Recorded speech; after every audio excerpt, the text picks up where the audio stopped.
Greater Noida के P3 sector में Samajwadi party के कार्यालय का उद्घाटन हुआ, जिसमें समाजवादी पार्टी के वरिष्ठ नेता राकेश यादव भी शामिल हुए। ज्यादा विस्तार नहीं है, मैंने उसी को ध्यान में रखते हुए, क्योंकि सेक्टर के लोगों की समस्याएं होती है बहुत ज्यादा, वो केवल भाजपा पर ही आश्रित रहते हैं। इसी कारण यहाँ पर सेक्टर्स में एक कार्यालय बनाकर के लोगों की समस्याएं दूर की जाएंगी और यहाँ पर लोगों से मिलजुल कर उनसे समाजवादी पार्टी को बढ़ाने का मौका मिलेगा।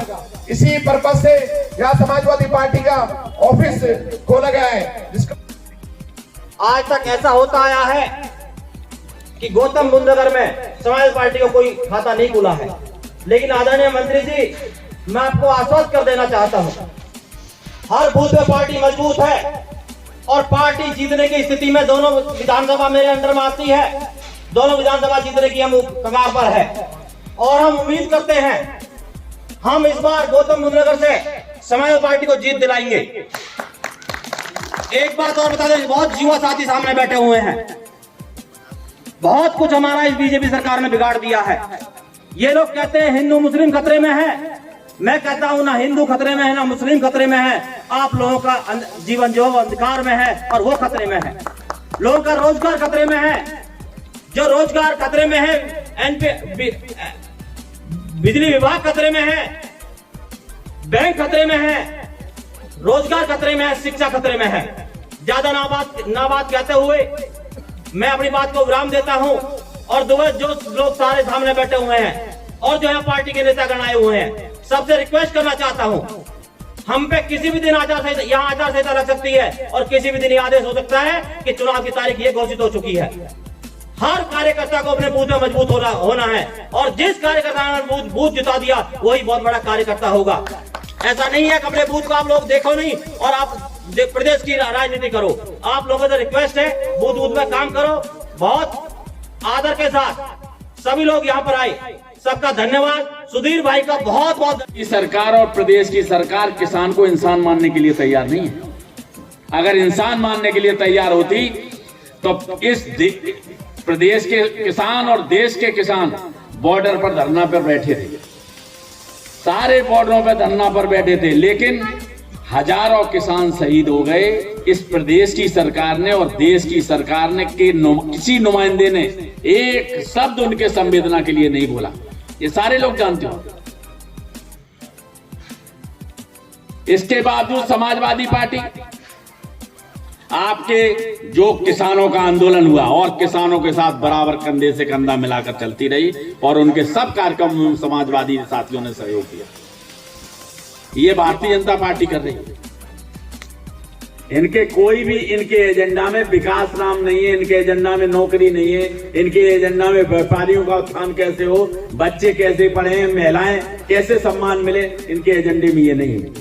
ये रिकॉर्ड बनाते हैं कुछ और तरीके का, लेकिन समाजवादी लोग रिकॉर्ड अब की बार बनाएंगे। उत्तर प्रदेश में आपकी सरकार बनने जा रही है और नोएडा से रिकॉर्ड कायम कर दो अब की बार। अगर यहाँ सीट मिल गई तो मैं समझता हूं कि बलिया तक आपको फिर कोई पीछे मुड़ने की देखने की जरूरत नहीं। में नहीं आता है कि इस देश के जो कर्णधार प्रधानमंत्री, प्रदेश के मुख्यमंत्री ये कहते थे कि अब ये प्रोजेक्ट लगेगा, अब ये प्रोजेक्ट लगाएंगे। भाई जब आप सारी चीजें देश की बेच दोगे तो सत्ता किस पर चलाओगे? आपने एयरपोर्ट बेच दिए, बिजली बेच दी, कुछ रह गई है वो बेचने जा रहे हो, आप टेलीफोन बेच रहे हो। आपके पास कोई जब एसेट नहीं रहेगा तो सरकार किस पर चलाओगे? इन्हें इस बात की चिंता नहीं है, इस बात की चिंता नहीं है कि हमें कैसे भविष्य में किसानों को कैसे उनकी उचित फसल का उचित मूल्य देना होगा, कैसे नौकरी देनी होगी।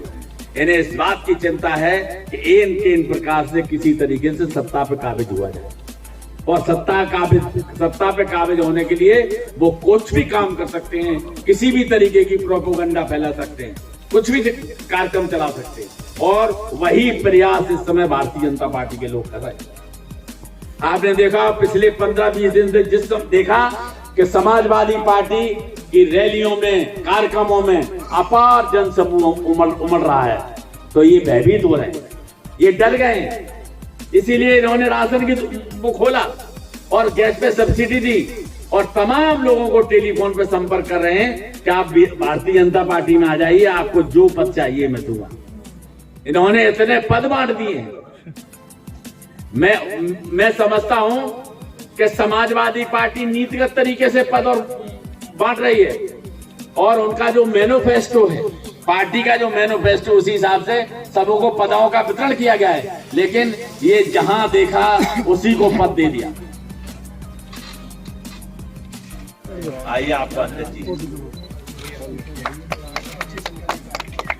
आपने समाजवादी पार्टी की नीतियों से प्रभावित होकर समाजवादी पार्टी को ज्वाइन किया है। हम सब आपका स्वागत करते हैं और उम्मीद करते हैं कि हमारी पार्टी और हमारी पार्टी के पदाधिकारी आपको सम्मान देंगे और आप भी पार्टी की नीतियों और कार्यक्रमों को बढ़ाने में अपनी भूमिका अदा करें।